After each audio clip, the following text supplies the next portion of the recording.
দর্শক, আমি আসাদুজ্জামান ফরিদ পড়াশোনা করেছি ঢাকা বিশ্ববিদ্যালয়ে। আর নিয়মিত আমার ইউটিউব চ্যানেলে প্রত্যেকদিন নতুন কন্টেন্ট আপলোড হবে। সেটা হচ্ছে with wall politics analysis, with Bangladesh politics. যাই হোক, কথা না বাড়াই, আমি কথা বলতে যাচ্ছি তৃতীয় বিশ্বের গণ্ডি পেরিয়ে চতুর্থ বিশ্ব কেমন হতে যাচ্ছে। আমেরিকা যুক্তরাষ্ট্র কি তার সাম্রাজ্য হারাচ্ছে কিনা? আমরা যেটা ইতিহাস থেকে জানি, প্রত্যেক ১০০ বছর পর পর একটা সাম্রাজ্যের পতন ঘটে।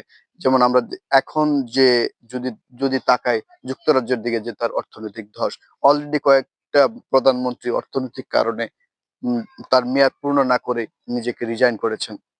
যাই হোক, সেদিকে কথা না বলে আমি একটা কথা বলতে যাচ্ছি যে কেন আমেরিকা যুক্তরাষ্ট্রের পতন ঘটতে যাচ্ছে।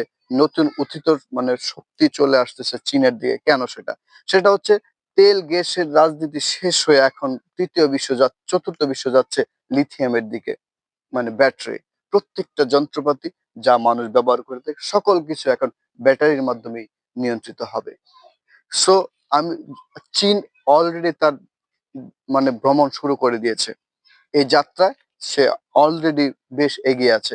সেজন্য যুক্তরাষ্ট্রের মাথা ব্যথা হয়ে উঠছে।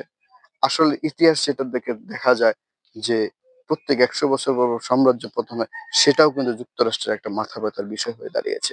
সেই নতুন নতুন কথা নিয়ে আসবো আপনাদের সম্মুখে। থাকুন আমার সাথেই, কথা শুনবো, কথা বলবো। ধন্যবাদ। সাবস্ক্রাইব করুন।